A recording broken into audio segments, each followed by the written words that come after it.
The BDS movement, what I call the movement to destroy Israel, I think they couldn't care less about the Arabs of Gaza and Judea and Samaria. Arabs who are citizens of the state of Israel are completely equal to Jews who live in Israel. There's no difference. They cannot ever have a deal with us, because the second that they have a deal with us, that undermines their whole claim. Welcome to Made in Israel podcast. My name is Yoni, and in this episode I had a very interesting conversation with a right-winged Israeli guy. His entire job is going around the world defending Israel. He goes on college campuses, he does TV interviews, all of that. He admits that his opinions are a bit on the hawkish side, but I think you get the perspective of the Israelis and especially the Israeli right through this interview, and I hope you enjoy it. So, Made in Israel podcast, episode 2, Ran Bar Yoshafat. Okay, Ran, thank you so much for joining me today. I'm happy to be here. So, before we get into the politics, I have to ask you something that I read about you. You were a national MMA champion of Israel? Yeah, that was a long time ago. Today, if I go to practice, they usually beat me up, but I used to be the former champion. Today, I do other stuff. I'm currently training to do a half Ironman. Oh, really? Wow. Yep. Okay. How did you get into martial arts? When did you get into martial arts more exactly? So I have 3 older brothers. We're all boys, so I think that's probably You got into it at a very early age. Yeah, I had to learn how to fight, otherwise you don't survive. And one of my older brothers, he was also a former MMA champion, so it was like monkey see, monkey do. Oh, really? Is there a big... What was there a big... I know that now it's getting there, but was there a big MMA scene when you were growing up? It just started, right? It just started. Yeah, it's definitely grown tremendously. When I did it, it was very unique. Today, I think it's very common. You can also see that you have other clubs, and it became more profitable than other sports. So more and more people are doing it. Did you go into MMA specifically, or did you study some other martial art and then you went into... No, so actually it was MMA. Actually, in Israel, we call it CMA, Combined Martial Arts, and not Mixed Martial Arts. But the point was to do everything. It was a very interesting question in elementary school. Who's better, a boxer or someone that does judo? Yeah. And the Americans, I guess, eventually wanted to... They wanted to find out. So they put 2 people in an arena. And the truth of the matter is that if you want to be a good fighter, you have to be good at everything. Meaning you have to know how to strike, and you have to know how to grapple, and you have to know how to wrestle on the ground. So that was basically what I did, which usually what it meant is that it took you a longer time to get a different color on your belt. Okay. You know, some people go to practice karate and they're like a black belt when they're 11. So that didn't work for my place. Usually, I was one of the... It doesn't work anywhere, I think, outside of like Japan. Only in Japan it doesn't work. I mean, when they take it really seriously. In these states and in Israel as well, you can go flying down the ranks, the colors. You change colors every few months. So for us, it took a very long time because you have to be good in karate, Muay Thai, boxing, Jiu-Jitsu. You have to be good at everything, otherwise you cannot get the next color. So. And why did you stop? When did you stop? When I joined the army, I had the opportunity to be professional athlete in the army, but I preferred going into combat. Yeah. And basically, once you stop competing, that's when it goes downhill. So I do it for fun today. I have a sparring partner and we just punch each other a little bit. But I'm no way as good as the other people who are currently doing MMA professionally. Okay, so after the army, you decided to become a lawyer. Yeah, you went to become a lawyer, and then you went to the Israeli parliament to become a legal advisor in the Knesset. Yeah. Yes. Were you always politically oriented, or was it something that just happened to you, you know? I was always very passionate about the Zionist cause, and I wanted to do stuff that I felt were good for my people. I'm very patriotic. I actually marked that specific place in that specific committee. I was in the House Committee, which is in charge of the procedural aspects, and also in the Educational Committee. So I really wanted to be in these 2 committees ever since I began my law school, because I thought it will be a great way and a great opportunity to understand how the system works from within. It was actually rather disappointing after I was there. After you see how members of Knesset really are, and how laws are being passed, and what is being passed and what is not being passed, and how there's like a gigantic gap between what is actually happening in the committee and what later on you'll see in the media. It's not always intertwined. So Can you give an example of something that really disappointed you? it came from the right and from the left. You see members of parliament who wanted to not really pass a good. It wasn't a really good bill proposition. It was just to get headlines in the media. Okay. And I told this specific member of Knesset, I was like, it's a really bad law. You know that it's not gonna fulfill the purpose that you're trying to fulfill. And that person said, well, it's gonna give me a great headline. Yeah. And that was very disappointing. Yeah, that's politics, I guess. But what was your job as a legal advisor? Drafting the law. The member of Knesset would come to me and say, I want to change something in the reality. Yeah. In the reality of the Israeli legal sphere. And I would say, okay, I'm going to take your idea and I'm going to make it into concrete, meaning I'm going to try and literally phrase it in legal words and see which is where's the proper place to put it. Should it be a whole new bill proposition? Maybe it's just to add another clause in a existing law, and so on and so forth. I want to go back a little bit. You said you were a big firm believer in the Zionist cause. Yes. It's kind of funny saying that today, right? And I mean, it's 100 years since, over 100 years since Zionism basically came to existence, and it's 70 years after, or a bit more than 70 years after the Israel has been established. So, why do we still need Zionism? Isn't Zionism a call for all Jews to establish a state in Israel, and then those who wanted to come here probably should have already come here? I think it's a very good question. There are many definitions of Zionism. There's political Zionism, there's practical Zionism, synthetic Zionism. I think overall the concept of Zionism is the fact that Jews have a right for sovereignty in their own land. And I don't think that that's something that has a date where it's done and you have it. To have a state is very important. That's actually the argument that Herzl had with Achad Ha'am. Is Zionism done when you have a state and you just need to be normal like any other people in the world? Or do you have some sort of cause? But I think that they're both wrong. Because eventually it's not just to have a state, it's also to maintain this state. And especially today when you have all these organizations who are trying to vilify Israel and attack Israel, and you have all of these countries around us who still would rather not have us here. I think Zionism is still kicking. I also think it's you have a retro. You have a lot of young Israelis who understand the importance of Zionism.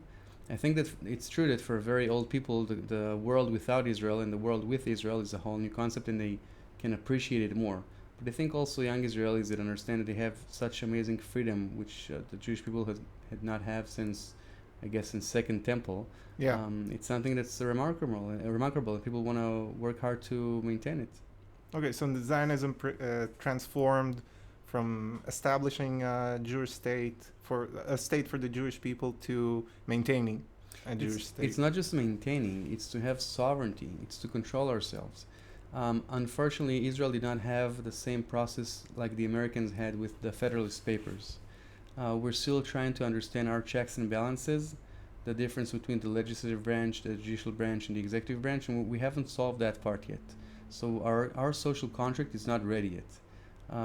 Furthermore, you can say that we still don't know how we're going to face all of our threats, our security threats, our economic issues. When Israel was created, even wealthy people were not able to buy more than a handful of eggs, even if you had the money, because it was a very socialist system. So I'm saying we have a lot of stuff that we still need to solve. And if we're talking about sovereignty, we're also talking about the personal security of people who may be living in the south part of Israel and are being attacked because of different groups. So you want to make sure that you can improve Israel. So there is a question if I think that Israel needs to be a light upon the nation, which is one approach, which is fine. But even if I'll go to the most basic, the minimalistic version of Zionism, I'm like, we're still not there. And even when we get there, you still need to work hard to sustain it. And because of the way the world works, you always have to raise the bar. What do I mean by that? In 2011, we had a social protest about the pricing in Israel. Now, let's be honest, since the dawn of history until 2011, there was never so much prosperity in Israel. Or anywhere. Or anywhere else in the world. So why was it that people from middle class, not the poor and those who are really unprivileged, but the middle class, why was it that they were protesting? Because you always set the bar higher than the way you were before. We get used to luxury very easily. You know, if someone goes on a plane today and their movie is stuck in the middle, they can almost ask for a refund. So that's it's crazy. I cannot see a movie when I'm flying 4,000 miles in the sky. How is that? So this is a commodity. It's something that we have to work on. Yeah, well, people get used to anything very fast, and also there's a tendency to always look at your neighbor and someone who's doing better, and then think, well, why can't I have that? And you know what? I wish that was the case with the Israeli public. I think there's something else that's going on here.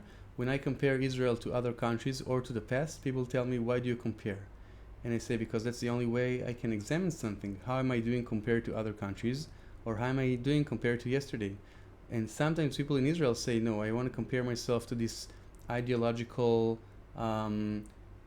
utopian concept of a state. And like, okay, we're never going to be perfect. That's okay. No country is. We should always try to excel and improve and do better. But you have to understand that if you're setting the bar so high, if you want to say, I want to have 0 poor people in Israel, you have to understand that poor is it's relative. So if I make an exit and I won $20 billion, I made more people earned. I made more people poor, in theory, because now there's a bigger gap. But everyone is winning. I'm winning, and my taxes are going to help other people.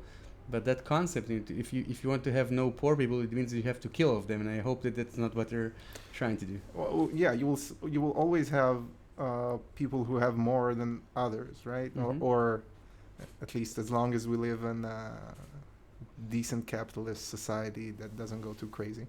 But I think that the idea of striving for this perfection is something that we also see in other places, not only in Israel. I think it's most of Western society. If you look at the primaries in the United States right now, the Democrats, some of the ideas there are very how do you call it? Well, utopian, I would say. Like, let's have open borders and let everyone go in, because everyone's decent in their hearts, and it's all wrong that they bring crime, or that they have want to simply take advantage of the United States. So I think that the whole concept of socialism is a very utopian concept, right? It's a bit disattached from reality, because in reality you're always going to have someone who, well, you're going to have a value system, right? Mm-hmm. You're going to value something over something else, and then you can't reach complete equality among everyone. So 100%. Yeah, and I feel like that's a lot of what the protests in 2011 was about. Like, you could in the streets of Tel Aviv, in Rothschild, where you had the big protests, you just stand on the middle of the street and just count the number of cars that cost more than $100,000 just driving through. And I mean, Israel is doing fine. It's but there are some real issues, right? So price of food has gone up, price of housing is very, very high. So there were some real reasons for the demonstrations. Of course, we have issues just like any other countries. The question is, how do you solve it? Yeah. So I'm a capitalist. I think you can solve it by having more competition and less regulation, and open the market and open it for import.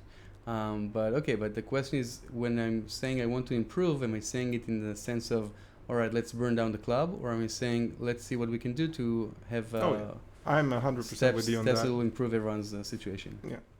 So after you work in the Knesset, you, as I understand it, most of your work revolved around educating people about Israel, advocating for Israel around the world in these different positions that you held.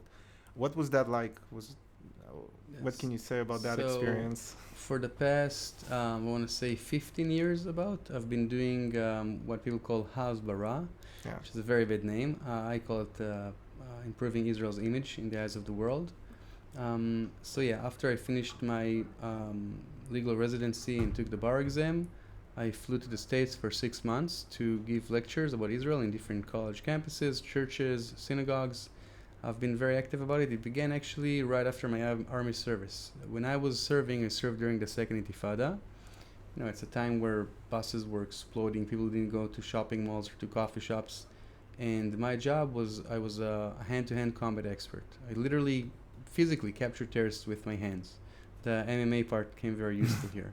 And in my mind, I was doing the most morally just act in the world because I could have shot them. It was much easier. I'm sure my mom would prefer that an airplane would just bomb the area. But the IDF was trying to do everything it could to not hurt innocent people and to have as little collateral damage as possible. So that was my understanding of the reality. And then I went to work in a summer camp in the States, and I've discovered that some people who like me maybe think that I'm very aggressive or that I have PTSD or I'm some sort of a troublemaker. And that was okay. And those were the people who liked me. And people who didn't like me, which was I would say the majority, thought that I was the bad guy. I was like, how is that possible? I was the one who's protecting Jews, Christians, Muslims, vegans, I don't know, who cares, from terrorists, and for some reason I'm the bad guy. So I came with this to the Ministry of Foreign Affairs in 2005, and I told them I think there's an issue with our PR. They kind of said, who are you, young person, get out of here. And I said, alright, so I'm just going to do stuff by myself. So I met with every anti-Israel organization that came to Israel that was willing to meet with me, to hear their arguments, to understand where they're coming from. And then I tried to take part in every pro-Israel program that I could find. And eventually I just understood that my experience and my knowledge is what I'm going to use. And I was giving lectures in Israel, and eventually people were starting to invite me to go abroad to give lectures in different places. Okay, well, you said something interesting there. You met with a lot of anti-Israel organizations. What did you learn from them? Where do they come from? You're like an advocate for Israel, 100%. That's what your life is about. Can you still do you have sympathy for Palestinians? Can you understand their point of view, their troubles? I think it has nothing to do with one another. I don't think that what people call the BDS movement, what I call the movement to destroy Israel, I think they couldn't care less about the Arabs of Gaza and Judea and Samaria. They don't care about them.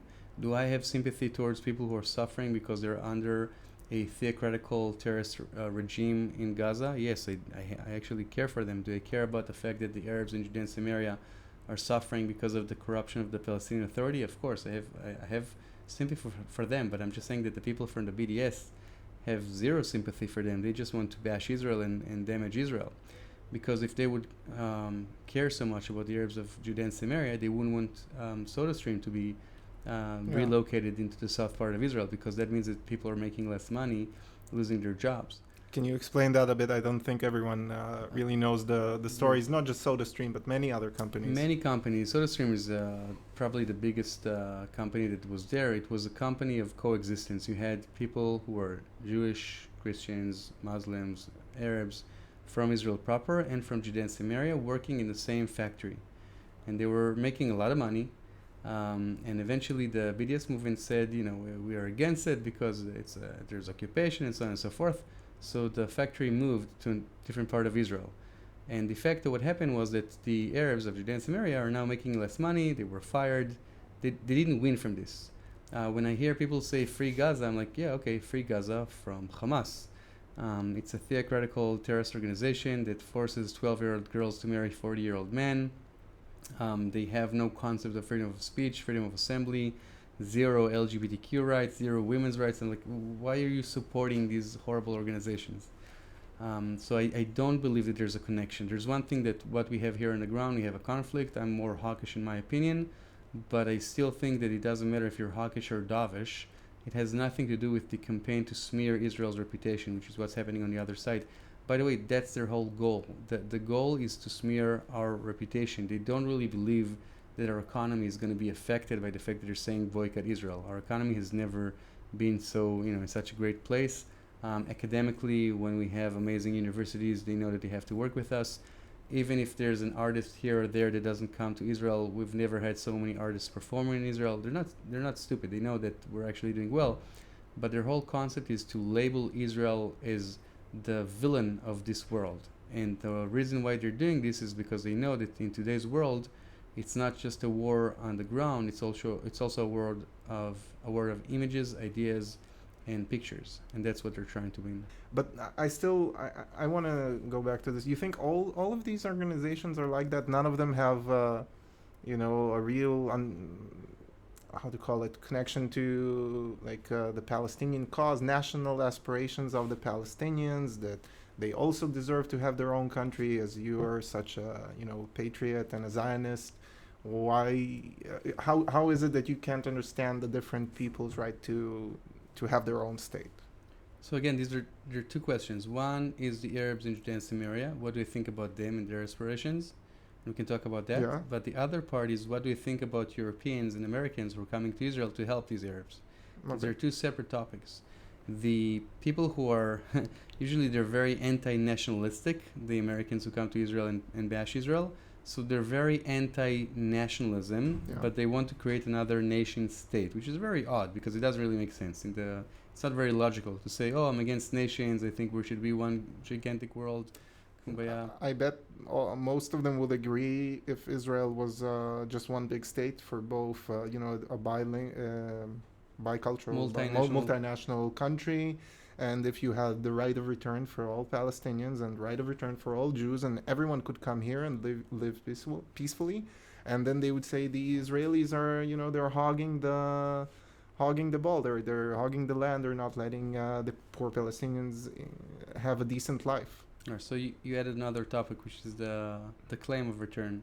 Let's go back to that later. But all right, but just to differentiate between the two, regarding the Arabs of Judea and Samaria, I don't believe that they want a state. That's how I understand reality. their own state. I don't believe that they want their own state. I'll give you 4 or 5 reasons why. Number one, I've never heard in the history of humanity that there was a liberation movement that has refused a deal. I think if the Kurds will be offered 70% of Kurdistan, they will say, yeah, we're going to take it. We, the Jews, we accepted 50% out of the 30% that was offered to us because we said we really need a home. Second, you mentioned the claim of return. I believe that Israel is the nation state of the Jewish people. That means that I want the Jews to be where? In Israel, if they choose to. They don't have to, but I'll be happy to have them here. The claim of return, it means that they want to create a state in Judea and Samaria and send the Arabs to where? Israel proper. Which means that they want to have a nation state and then send their citizens to another country. That's why not just in the West Bank? That's not their claim. If that was a claim, it was a different story. Their claim is that the claim of return is that they need to go to Jaffa, Tel Aviv, Haifa, not to Ramallah. That's why they're holding on to the key. Yes. To the house from Jaffa. So I'm saying it's very odd. It means like I am the nation instead of the Jewish people, and I want to send Jews to Turkey instead of Israel. It doesn't make any sense. Third, the PLO was created in 1964. In 1964, Israel had no control over the Gaza Strip. It was under martial law by Egypt. Israel had no control over Judea and Samaria. It was illegally occupied by Jordan. No one claimed that they want to have a state then. And fourthly, they can create a state today, right now. All they have to say is we declare a state. Because they have the 4 criteria to have a state, which means its territory, population, government, and ties with other countries. They have more ties with other countries than Israel. I think the main reason why they're not doing that is because they know that if they declare a state, which will be only under Judea and Samaria and Gaza, that'll be the death of whoever says that, because it means that they are giving up on their claim for all of Israel. Furthermore, I would argue that if all of the Jews in Israel would say, all right, we're moving to Manhattan, they still will not create a state, because under the PLO charter, Article 1, 2, and 3, they say once Israel is destroyed, we're going to divide the land to Syria, Jordan, and Egypt. In the PLO charter, it says yes, that? Yeah. Yes, Article 1, 2, and 3. So, saying that, I just don't believe that they actually want to create a state. So that's how I understand them. I think that they want me annihilated a lot more than they want to have their own state. I also would argue that they don't have a narrative, they have a negative. So that's number one. Number two, the people who are coming here, of course they can feel bad for the Arabs living in Judea and Samaria and Gaza. I also feel bad for them. They're under horrible regimes. If you compare an Arab in Haifa to an Arab who lives in eastern Jerusalem, to an Arab who lives in Judea and Samaria, to an Arab who lives in Gaza. Yeah. You know, the more Israel sovereignty you have, the better it is for the Jews, the better it is for the Arabs. I cannot think of any exception. The Arab in Haifa has full equal rights. He lives just like me and you. can work in any profession, can be a member of the Knesset, can vote, can be elected, can make money, can do well for himself. When it's Eastern Jerusalem, it's less Israel sovereignty. They have less rights. Judea and Samaria, less Israel sovereignty, less rights. Gaza, zero Israel sovereignty, zero rights. So that's regarding them. The people, again, who are trying to help them, I'm not sure that they're always trying to help them. I mean, I think sometimes what they're really trying to do, again, is bash Israel. Not because they're mean, but because of the term is useful idiots. If they read Edward Said and all they learn about is how Israel is the most horrible country in the world, and they look at what the UN says, the UN has all these resolutions against Israel, and the BBC's coverage of the conflict, and so on and so forth, they don't need to be bad people. They want to be on the good side of history when they don't understand it. In fact, they're on the bad side of history, the wrong side of history.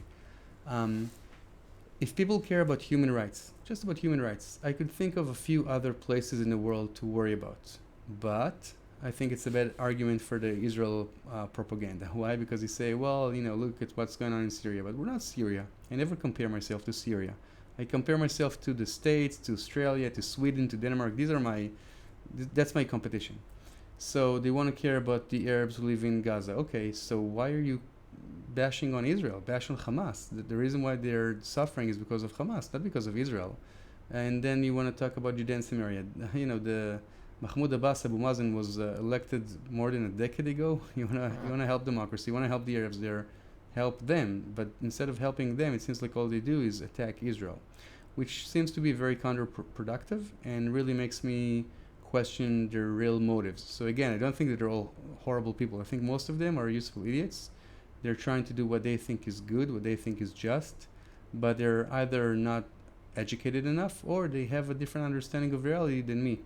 The biggest and the strongest powers that vilify Israel, usually it's Jews and former Israelis. I cannot say that they're uneducated. They know the topic. They just understand reality different than I do. Maybe they're very naive. Maybe they have different aspirations than I do. Maybe their Jewish identity is different. They're one of the leaders of one of the groups of the what I call, again, the movement to destroy Israel, what they call the BDS movement. She's a Jew, and she said that when she visited Israel, she felt it wasn't very Jewish for her. Why? Because for me, my Jewish identity is first and foremost a matter of nationality. I belong to a group of people, I speak a certain language, and so on and so forth. For her, to be a Jew means tikkun olam, to repair the world, which basically means you need to be a socialist, you need to volunteer in Africa, you need to vote Democrat. And then she comes to a place where we say, no, my Jewish identity is to speak Hebrew, it's to eat falafel and shawarma, it's to be in the army, it's to... Holidays. Yeah, it's a different understanding. So I understand where she's coming from. I think she's wrong, but I understand where she's coming from. I understand. Well, you touched on a lot of things there, and I want to ask you something about one of them. There's a claim that in Israel, you were talking about, an Arab from Haifa, an Arab from Judea and Samaria, and so forth. There's a claim that there's a second class of citizens in Israel, that the Arab minority, the Muslim minority in Israel is a second class, and also the Palestinians are kind of the ones that are in control inside of the West Bank, mostly not in Gaza, are also sort of these second class citizens of Israel, and that Israel is an apartheid state.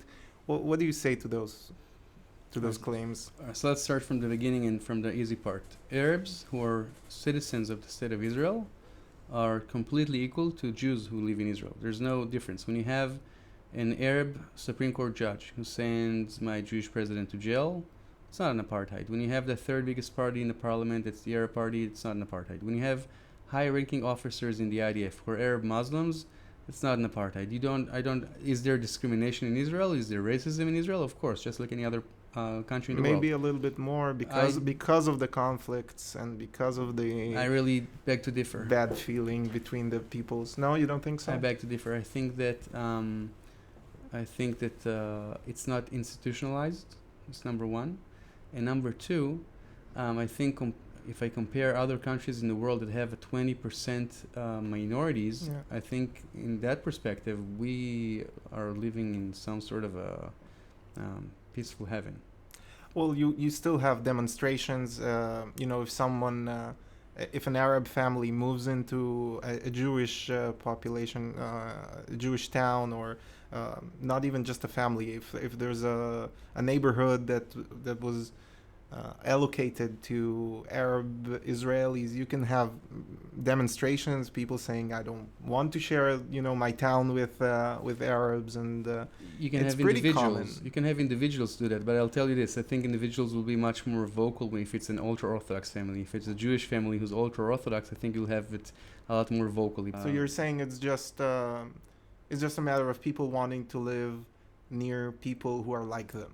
It's not necessarily because of their hatred to Arabs. It could also be, an unwillingness to live next to an Orthodox Jewish family. Or as it can well. be, or it can be both. I'm saying number one, I think that the desire to be with someone who's like me is much stronger if it's an ultra-Orthodox Jew than if it's an Arab. Number two, I am saying, yeah, I do recognize the fact that there are racist people in Israel, just like any other place in the world. I'm just not sure that if you're saying that, in a certain area, people said, I don't want, this neighborhood to become an Arab neighborhood, maybe. You have many Arab neighborhoods in Israel who are mixed with Jewish who live there, and vice versa.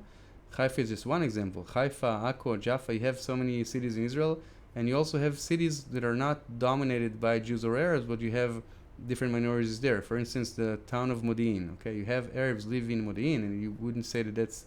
I've never heard of any incident happening in Modi'in, or Lod, or Ramle, and so on and so forth. I don't think Be'er Sheva. Yeah, many of them. Many examples, and I don't think that when you go to the hospital there, if you go to the supermarket, or if you go to a high-tech company, I don't think that you'd feel anything that's not working properly there. So that was another part of it. But we talked about so many things. Oh, and the lastly is the Arabs of Judea and Samaria.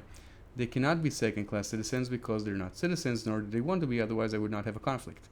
Maybe they want to be. There's no path for them to become Israeli citizens. Well, give us time. The main thing that the Arabs in Judea and Samaria want usually is to be a few meters off the fence, meaning they want to be under the PA, but to work in Israel. Why? Because that's how they're not being labeled as traitors, but they're able to enjoy all of the benefits that Israel will provide them. When people say, Arabs in Ramallah and Jews in Tel Aviv don't have the same rights, they are correct. But Arabs in Tel Aviv and Jews in Tel Aviv do have the same rights. If people want Arabs in Ramallah and Jews in Tel Aviv to have the same rights, basically what they're saying is they want Israel to implement the Israeli law over Judea and Samaria, which is okay, it's fine, but you have to understand the consequences. So the issue is if they want to have citizenship, if Israel wants to what people call enact, what I call implement Israeli law, the biggest problem for most Israelis is, well, what about demographics? Because then Israel can no longer sustain itself as a Jewish majority state. Yeah. I have to say it's always interesting for me to see that the same people who say we want to have two states for two people are the same people who oppose the nation-state law, which basically tries to do that. Well, they will say that they are the true Zionists that want to keep their state Jewish, and they don't want to. They used to call it on the left. They used to call it peace, the peace process. All the campaigns for all the major parties used to have the word peace in them, and now that's gone. And the left in Israel, they will call it separation, right? They want to separate from the Palestinians, and that's what they're advocating for. Yeah, I agree, and I have to say, for me, that sounds a little bit racist. Like, I don't have any problem with Arabs. I don't think that there's anything wrong with their blood. I try to judge people by what they say and what they do. But what I was trying to show is the hypocrisy of them, because if they're saying that we want to separate them because we want to maintain a Jewish majority state, because Israel is the nation state of the Jewish people, then they should have been very supportive of the nation state bill. And usually there's a big correlation between those who want to have a two-state and those who are against the concept of Israel as a nation state, which is odd. So the question about demographic is the issue is that we don't really know how many Arabs there are in Judea and Samaria. Their census, apart from the fact that they sometimes count people who are 170 years old, I'm going to put that aside because that's not the biggest issue. They have a different methodology, meaning if I am relocated to the States for a number of years, I'm still a citizen, but when we have the census, the yearly census, I'm not considered to be a resident, so they'll know to deduct me from the list. For the Arabs of Judea and Samaria, under the PA, that doesn't exist, so you don't really know how many Arabs live there. Furthermore, when people tell me we want to give them all citizenship, I tell them it's going to take time, because it's not like I have a magic wand from Harry Potter. I'm like, boom, you all have blue IDs. Yeah. You have to go to each person's house and register them and write their name. And that's a very, very long process. Even if you were super efficient, which unfortunately Israel bureaucracy isn't always that, we're talking about a 10-year process. Now, there's also a question of what contains a Jewish majority. So it can be 51, which I think most Israelis would not feel comfortable with, and it can be 99%, which I think also is not really a necessity. But if you want to maintain the 72 to 74% Jewish majority, what you need to have is 400,000 Jews more here in the period of time of 10 years, which basically means you need to double the amount of aliyah that you have today. I think it's a very doable opportunity. And the question is it something that the state of Israel decides that they want to do it? But if the question of implementing the Israeli law over Judea and Samaria is merely demographics, so worry about demographics. More Jewish babies and more Jews coming here. Yeah. Okay. Wait. We're going way too fast. I'll go back to the annexation and demographics and that. I wanted to touch on the nationality law that you spoke about, and it refers to my question with the second class of citizens. So there was a bill passed in the Israeli parliament quite recently, and it states, let me read this off so I don't get it wrong. Well, it states that the realization of the right of national self-determination in Israel is unique to the Jewish people. Mm-hmm. Isn't that a specific right that goes to the Jewish people here in Israel? So it completely removes the right for Palestinians to self-determine, and then it also says the complete and united Jerusalem is the capital of Israel, which also denies the Palestinian claim to have East Jerusalem as their own capital. So I usually try to answer according to the order, but just because you raised that article already exists as a basic law, literally in these words. Mm-hmm. Nothing has changed, not even the status of the law. It was a basic law law of Jerusalem. So if there's one thing that's redundant in this law is the concept of Jerusalem, because it already existed. So if there's a problem, the problem began along. Well, maybe they wanted to reinforce it in some way, make it more public. Literally, as an attorney that his field of expertise was at the Israeli parliament, it has zero significance because it was already a basic law. Okay. It's like rewriting the same article in a constitution. It doesn't make any sense. Regarding the fact that Israel is the nation state of the Jewish people, 100%. It does not touch Judea and Samaria at all because Israeli law doesn't touch Judea and Samaria. It's not implemented. So the right to self-determine in Judea and Samaria, is fine with this law. I mean, they can play together. I really hope that they will not have a state in Judea and Samaria, but it doesn't touch this law at all. What this law means is that you cannot have an independent state in the Negev or in the Galil, which is really not unique to Israel. There are like 4 exceptions to nation-state models. The US, Canada, Switzerland, Belgium, but other countries in the world, like let's say out of the 193 member states of the UN, vast majority are nation states. England is the nation state of the English people. Sweden is the nation state of the Swedish people. Denmark is the nation state of the Danish people. Then you can say, hold on, but the country's name is Israel, and you're saying Jewish. Well, okay, when Israel was created, we had this idea, should it be called Judea, should it be called Israel, or should we leave the name Palestine, which by the way I think would have been very interesting.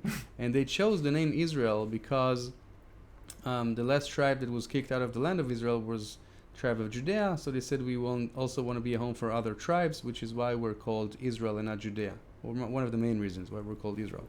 But the truth of the matter is that we're a nation state, like most European countries in the world, like most countries in general, westernized countries. And the question of democracy is about the individual freedom, not the collective freedom. So the fact that you are white, black, vegan, I don't know, doesn't matter. In Israel, you will get full rights as long as you're a citizen. That's the only criteria. It's actually a content-neutral criteria. To have a flag, an army, a police, a judicial system, that's the concept of a nation state. And yes, I 100% support the fact that it's only preserved for the Jewish people. So why did we need this law then? Why did we need it if it's so basic and everyone knows that each country is for its own people, like you said? Wonderful. So there are 2 arguments that don't really work together. One argument says that the law does nothing, and the other says it's the end of democracy. And 2 arguments don't usually work together, but The law does do something, and it's not the end of democracy. Every liberal democracy in the world stands on three legs. One is the procedural aspect. Mm-hmm. How many members will be in the parliament? It's going to be a presidential or parliamentary democracy. How do you have your separation of powers, and so on and so forth. The second leg is the human rights aspect. How do you protect minorities in a democracy? And the third leg is identity. So if you compare the nation state law to many constitutions of many European countries, you'll see that it's almost exactly the same. The wordings is very, very similar. So why do you need it? I'll give you two examples.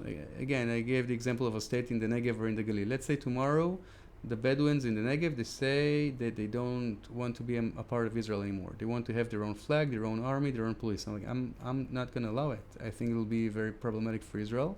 I don't want another army in the desert of Israel because it's against my interest. So yes, I think that the right to have one flag, one army, one police, it reserves to the Jewish people. The people who serve, by the way, in the army and the police they don't need to be Jews. I'm just saying that the flag, it's my flag. They're all under my flag, my banner. It's one example. Another example is the illegal infiltrators who are now in South Tel Aviv. You have between, I don't know, 80 to 90,000 people who came from Sudan and Eritrea to Israel illegally. A vast majority are men. Under the Israeli law, in theory, they can bring their spouses from their original countries, which means that in a period of 10 years, you can double that amount. And I also don't think they're going to use Planned Parenthood. So I think that you can have 500,000 of people here in Israel. We're only a country of 9 million people. You're going to have another minority group that has nothing to do with my culture, my language, my history, solidarity, and I will need to take care of them. I'm against that. And if I would go to the Supreme Court of Israel today and I will tell them, sorry, not today, before the law was passed, and I would tell them we need to send these people back or send them to another country, they would say why, and I would tell them because we have a threat for our demography, because we were just so worried about our demography. The Supreme Court would say, well, where does it say that Israel has to be the nation state of the Jewish people? So I could say, well, it's in the Declaration of Independence, but the Supreme Court already said that that declaration does not have a legal status. Yeah. It's very important, but it's not a legal status. I'm like, okay, so I definitely need this law. These are just two examples. I can give you other examples, but I think the law is very good. I definitely do not think it makes Arabs second-class citizens. And when people argue that, I'm like, I like to say, give me one example where an individual has their right taken away from them because they are Arabs in Israel. Can they vote? Can they be elected? Can they work in all professions? Can they own land?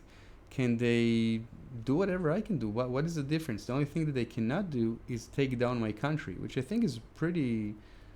it's basic. A very basic, a very minimal request. Just be under my flag because that's my country. And as a citizen of my country, there's nothing that will change the way that we treat you or the way that you treat us. And I think that there are more and more Arabs who are Christians and and Muslims who are very supportive of Israel and becoming much more Zionist. By the way, the interesting phenomenon is usually that when an Arab, Christian or Muslim, when they become Zionist, they usually go very, very right-wing politically.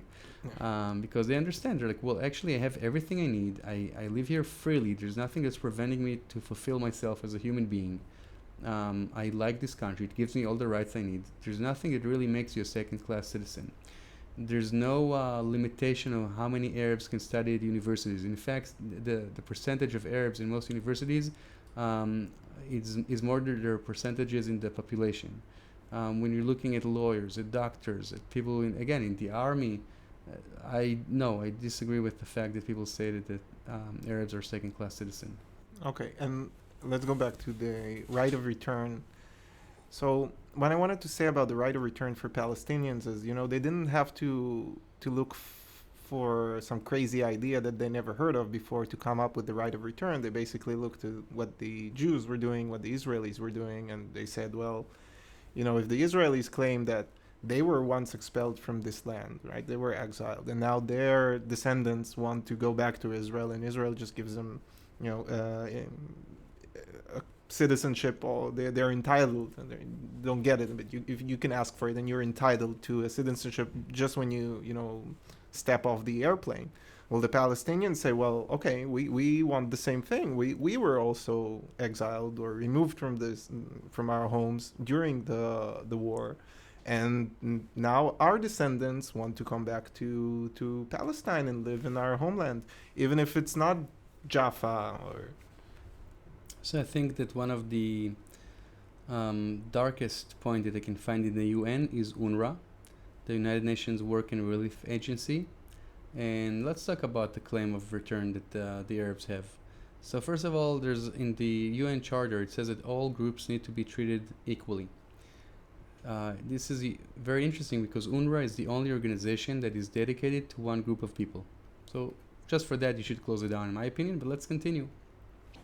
Usually, when you have an organization of the UN, the people who give the money are not the people who receive the money. It makes sense. Every non-for-profit will work like that. But for UNRWA, which has 25,000 workers, all of them are also the recipients of the money that UNRWA is giving.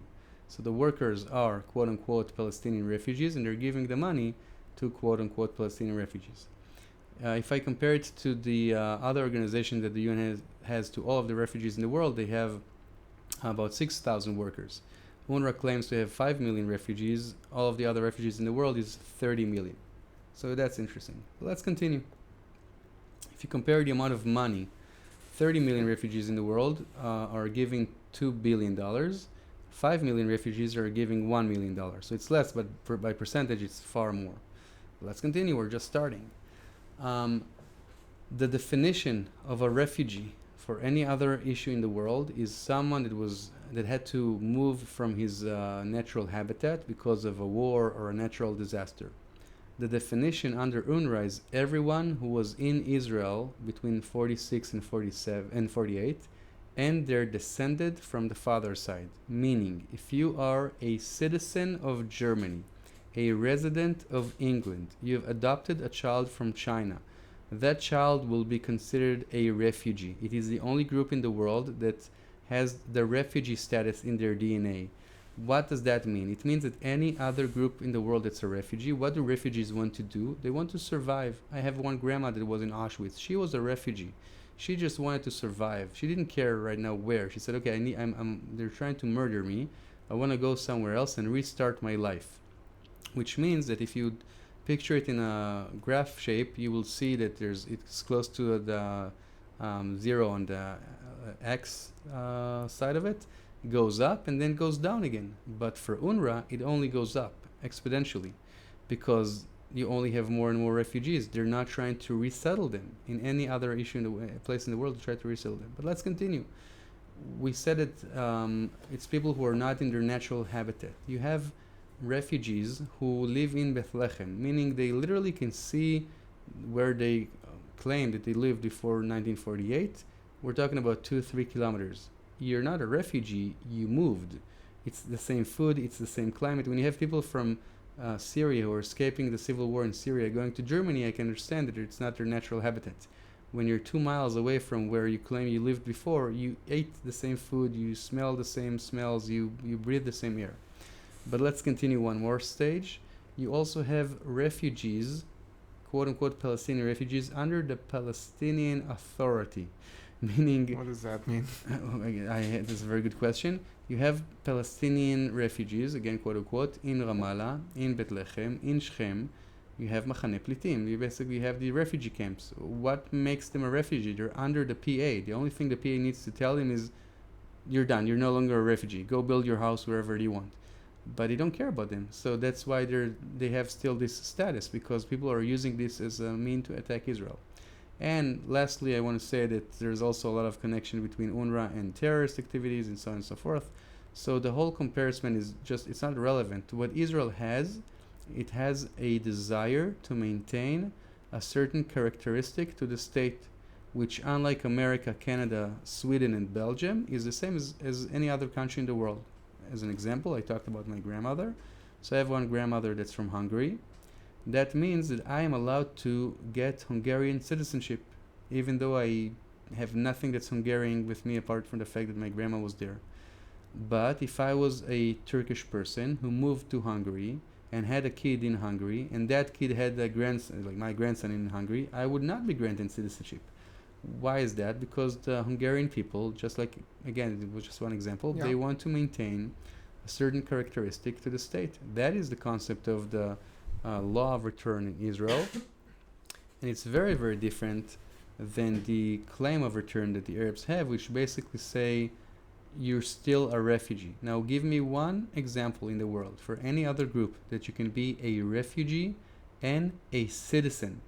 I literally had a debate in America with a guy who claimed to be a refugee and that his kid is a refugee and that his grandson is a refugee. I was like, you're an American citizen.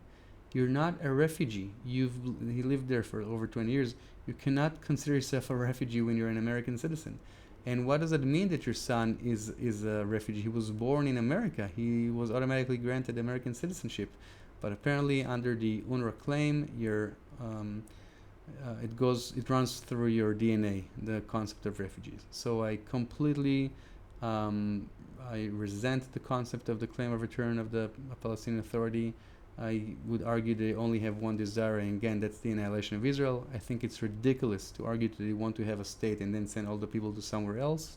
Doesn't make any sense, and I think it's ridiculous that you have Palestinian refugees, quote unquote, under the Palestinian Authority. What does that even mean? Yeah, I wanna go to one more let's call it controversial topic, and that's the settlements. Okay, so the issue of the settlements.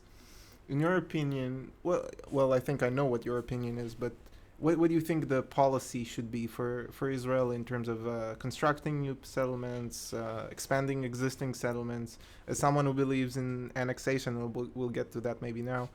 You have no problem with that, and you think everything is Israel and should be annexed. So, not annexed. Annexed means someone else used to have it. Implement the Israeli law. Okay. That's my terminology. Well, and someone did used to have it, but the Jordanians, I guess. Well, the Jordanians had it illegally. There's a concept in international law that says that the borders of a country are determined by the borders that were there lastly. What do I mean by that? If you look at Ukraine and Russia, which is a very interesting case study, the reason why Ukraine is Ukraine and Russia is because that was the map when the former Soviet Union collapsed. You have a lot of Ukrainians who are Russian origins, or ethnically they're Russians. It doesn't matter. So when Israel was created, the borders of Israel should have been the last controlling power, which was the British mandate, and that means that it was supposed to be Israel. By the way, it's not Greater Israel; it's Israel without Jordan. It's till the Jordan River. Exactly. So when Jordan illegally occupied Judea and Samaria, no one claimed, well, Pakistan and Jordan, but no other countries referred to it as actual sovereignty by Jordan. Furthermore, when Israel had a peace treaty with Jordan, Jordan withdrew with all of their claims towards Judea and Samaria. So I'm not annexing, I'm implementing the Israeli law. My idea is that, well, I believe in free markets. I think people should live in Judea and Samaria and build however they want.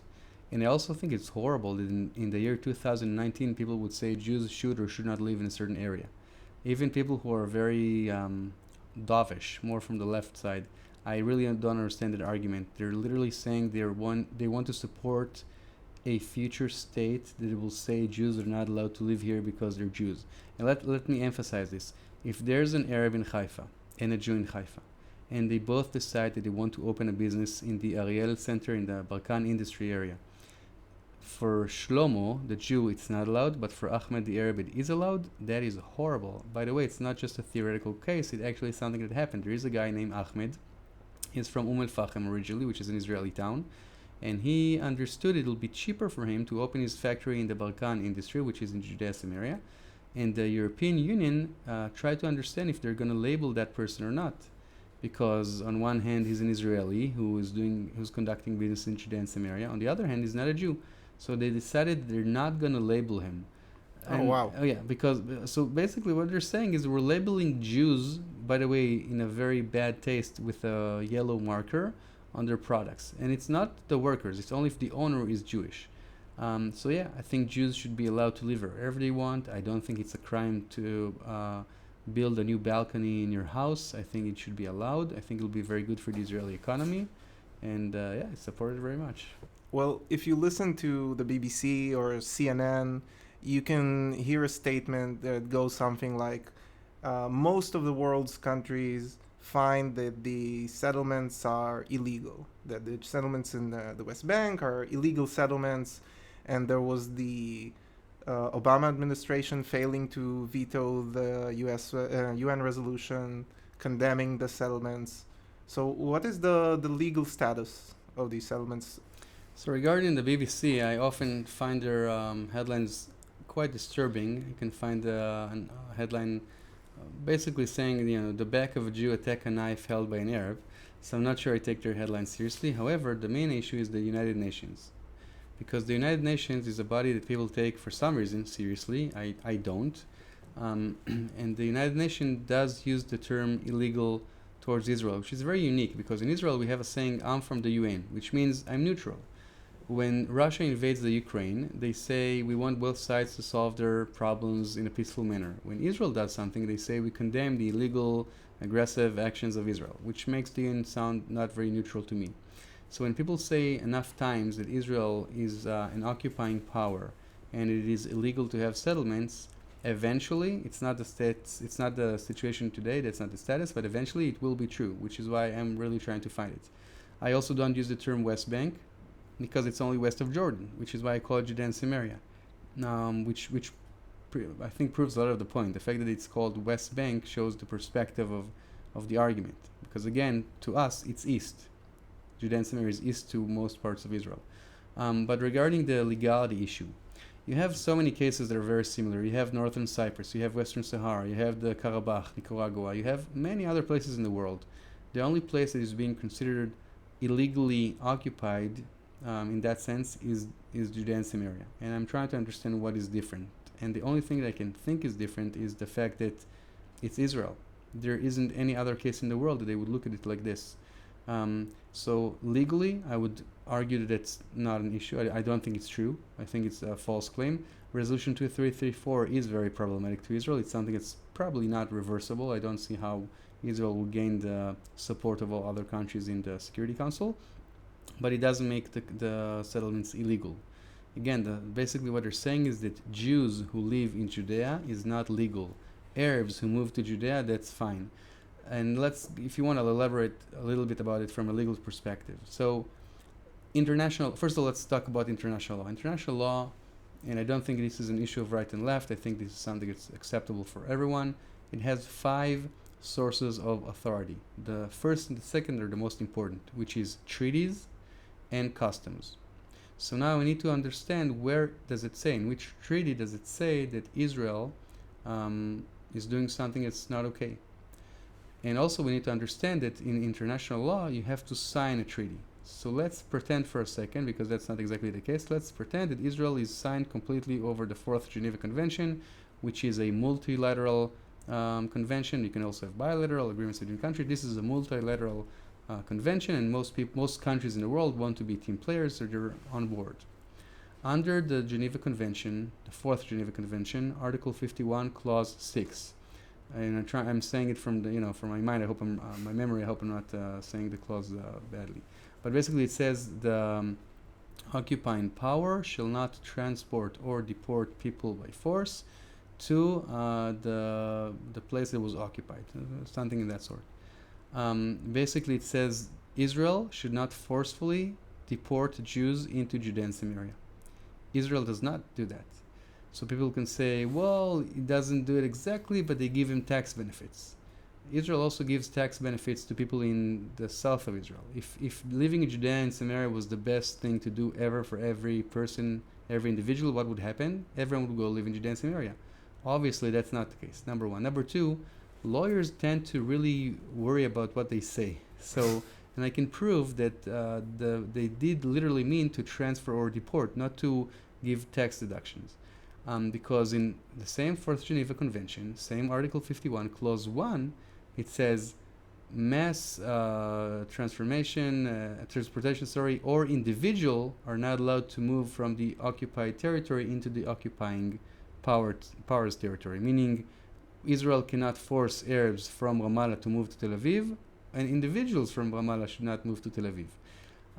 I don't think that's the case, and no one would argue. But the fact that they added the word individual in the same article, just clause 1 instead of clause 6, shows that they did mean what they say. Furthermore, The professors who were in the process of writing the Fourth Geneva Convention said, obviously, that's not what we meant. It has nothing to do with Judea and Samaria. What they did was when they were referring to the Second World War, when Germany wanted to move minorities from within it, they wanted to move minorities of different ethnicities to other countries. That's what Article 6, Article 51, Clause 6 means. That was the concept. So if Israel was taking Arabs from Israel and moving them to Judea and Samaria, then you could say, well, that's very problematic. But I'll give you another example. When after the Second World War, were there Americans living in Berlin? Berlin was conquered by several forces. Of course, Americans lived in Berlin. No one said, "Well, you're doing something illegal." No one would even consider that. You had people who were journalists, artists, musicians, and they wanted to see what's happening, and they bought apartments in Berlin. No one would say, "Well, but Berlin is occupied under American forces. Now you're doing something that's legally wrong." No, that's not the issue. The reason why you had the Fourth Geneva Convention is because the Germans deported forcefully ethnic minorities of different ethnicities from Germany to other countries. That's definitely not what's happening in Israel. It's not even similar. There is the Rome Convention, the Rome Statute, which says that something that could be closer to that, but not only does Israel not sign it, but also I think Australia, I'm not sure, I think also Canada, the US, England, all of the Western countries, because it was written specifically to attack America and Israel.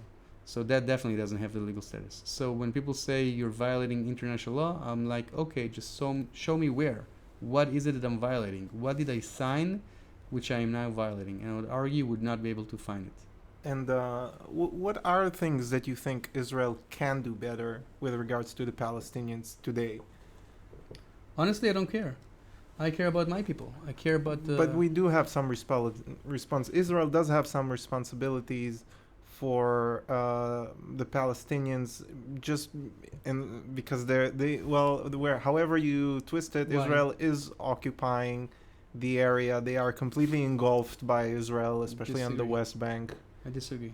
Well, I think that's basically you assume something which I'm not sure I agree with. Here's what I care about. I care about the security of my people, my citizens. In that citizens, I also include Arabs and everyone, but for my citizens. Number two, I care about prosperity. I want to live well. And number three, I care about human rights, which is why I would also care about people who are not in my surroundings, but that's my priorities.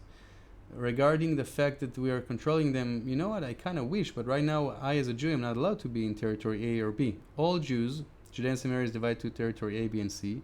All Jews live in territory C. No Jews live in territory A or B. Territory A and B, it's under the Palestinian Authority, where they teach their children that I am a descendant of apes and pigs. So they have responsibility. I wish if you would implement the Israeli law, would they be able to teach their children, that Jews are not descendants of apes and pigs and will probably have less terror.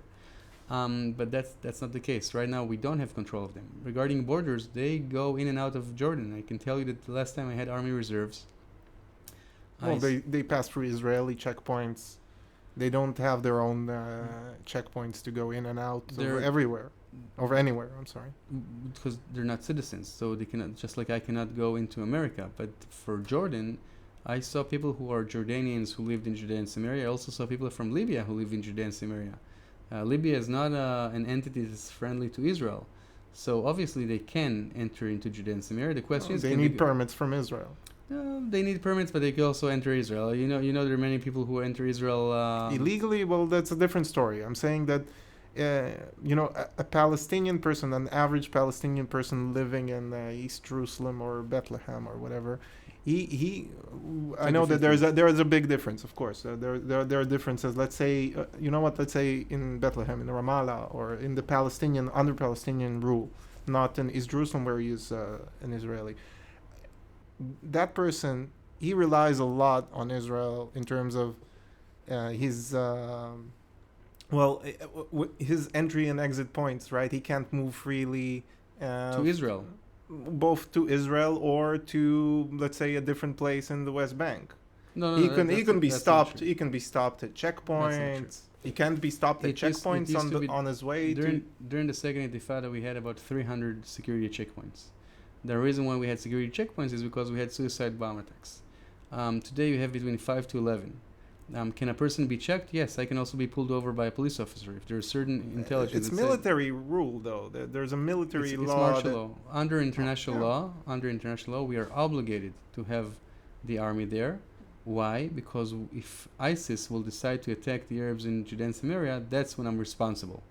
If you said that we're responsible for that, that is exactly the part that I am responsible for. So I have to be there. I think I have never met a single Israeli soldier that said, "Yeah, that's what I want to do in the army service. I want to go and check a car in the middle of nowhere." No one joins the army to do that. You join the army because you want to defend your country against other countries from other states. That opens me up though for a different question, which I think is even. But hold on, but let me just finish that. this. So regarding security checkpoints, if you're an Arab who's not an Israeli citizen and you want to enter Israel, yes, you have to go through border control. Just like when I, an Israeli citizen, go to America, I have to go through border control. Well, anywhere they want to go. Well, anywhere. in the EU, a lot of countries are open. But if you want to go from village A to village B in Judea and Samaria, 99.9% there's no problem. You have certain cases because of certain intelligent information. It says there's a person moving a bomb from village A to village B. Yes, in that circumstances, yes, there is a security checkpoint. Just like I'm allowed to be checked by a police officer in Israel if they heard that someone is trying to smuggle drugs or women or whatever. And that's the situation. During the second Intifada, they had many security checkpoints, but that is not the case in Israel today. You have 5 to 11. And again, it depends on the threats that we have on the other side, which is really the same in any other countries in the world. So no, in their territory, they can move freely. I cannot move there freely, actually. I'm not allowed there. They can't exit their territory and go to a third country. Of course they can. To a third country without passing through Israeli checkpoints, right? They cannot go without passing through security checkpoints when they're going abroad. Yeah. Well, the Israeli checkpoints, yes. Israeli security. Yes. So we do control all of their borders. Don't control all of their borders. Except for maybe Gaza and Egypt. Gaza and Egypt. By the way, the only reason why you do control their border is because of unfortunate past incidents when they're trying to smuggle many weapons and explosives into Israel to do acts of terror against Israelis. I think most Israeli soldiers are not happy with the fact that they have to check people's ideas because that's not why you join the Israeli Defense Forces. But that is the situation that we have right now, and Israel controls its eastern border. And if you want to move outside of Israel from the eastern border, then yes, you will go through an Israeli personality. But I don't really understand there's no restriction. If an Arab from Ramallah wants to go to Jordan, he also goes through Jordanian control. Whenever you leave your border, you have to meet the other person on the other side. I only meant that they have no other borders. They are completely surrounded by Israel. So Israel does control the entry and exit of every Palestinian from the West Bank going in and out of the West Bank. I think you overestimate the ability of Israel. No, man, of course not. Of course, that in reality, this isn't what's happening. People are moving in and out all the time, and yeah, I know. I worked in the borders for a long time, so I know how that goes, and most of them don't pass through there. Tens of thousands of illegal workers enter Israel every day. Israel doesn't seem to care that much. And it's workforce. It's a cheap labor, which shows that they're very dependent on us to have a better life. And I'm gonna let you finish the thought on how would you go about, reaching a conclusion to this conflict with the Palestinians? Acknowledging the fact that there's no such thing as Palestinian nationality. They're Arabs. You want me to solve it? Again, these are my criteria: security, prosperity, human rights, in that order.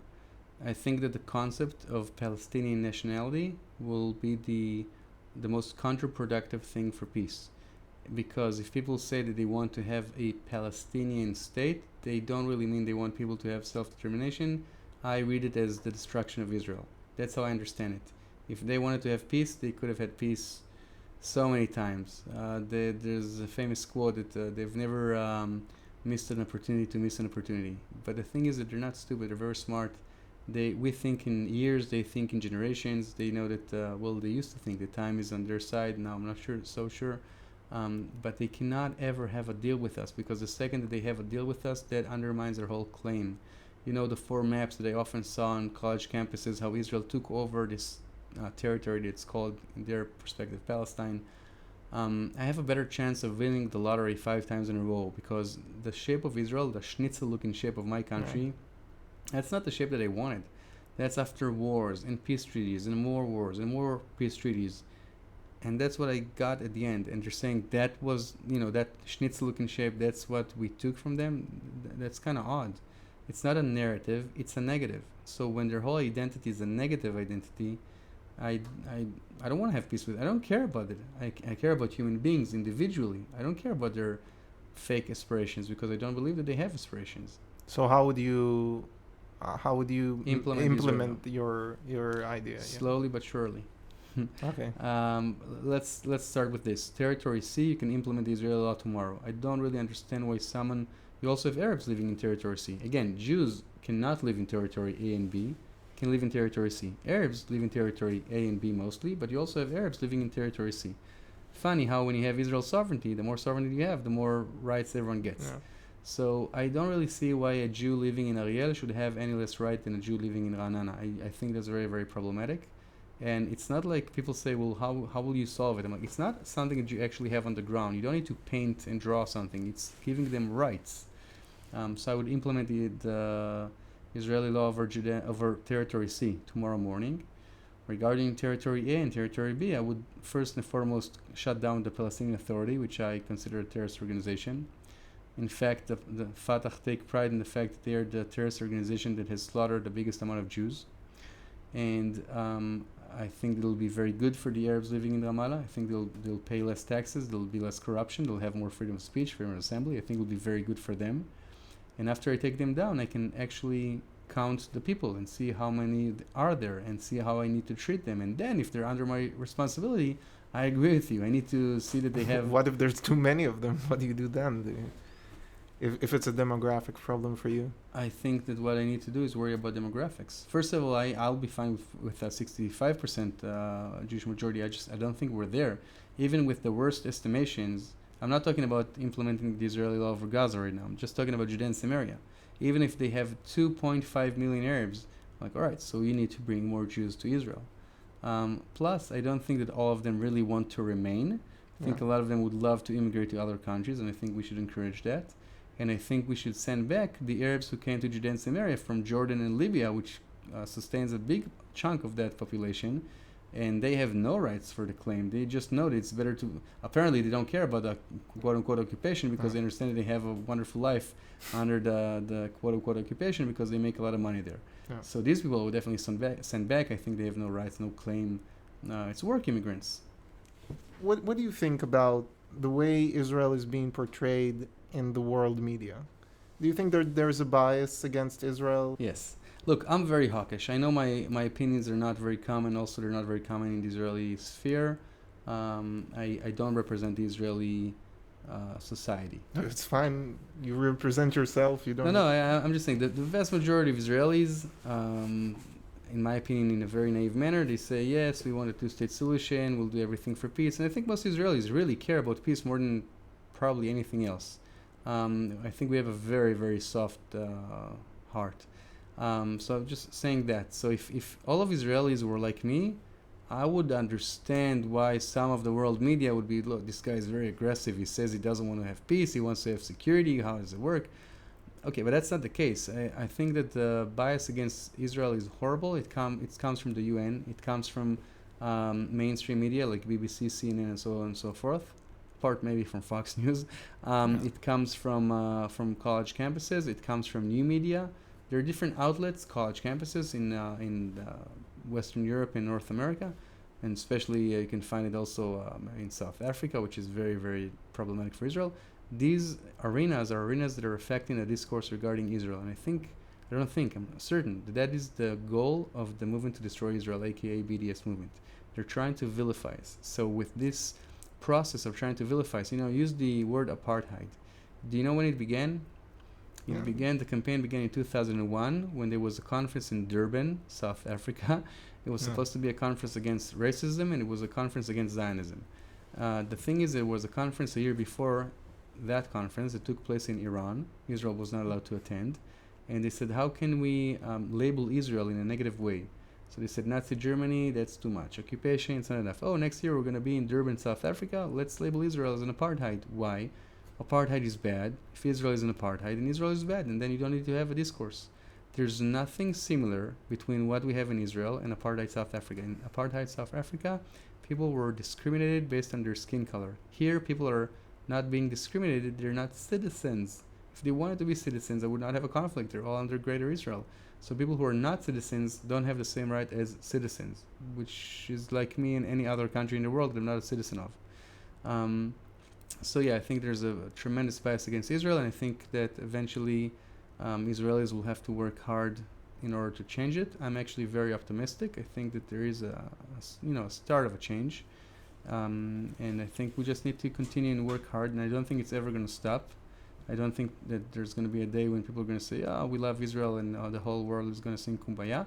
I do think, however, that Israelis are very ethnocentric, meaning we think the world thinks about us more than the world does. I don't think that the average Joe wakes up in the morning and says, I wonder what's going on in Israel. Not the average Joe, but a lot of journalists and the press. I'll wrap it up with this. You look like a very smart individual. There's a tiny country by the name of China. Do you know who's the head of China? Yeah. I would argue that most people would know. And I don't think it'll make them less intelligent or less knowledgeable. It's just not in their sphere. And it's fine. And I think that for some reason, we Israelis, we expect Joe from Arkansas to know, what's the difference between 48 and 67, what happened with they don't care. They want to drink beer, which is fine. That's normal people. They want to have a family, have a job, I'm hoping some of them care about it. So. some of them will care about it. I'm just saying not in the way that we think about it. Of course, people care about Israel. There are people who are very supportive of Israel, and there are people who don't like us. But I'm just saying the vast majority, there are a lot of people in the world who don't really know where Israel is on the map.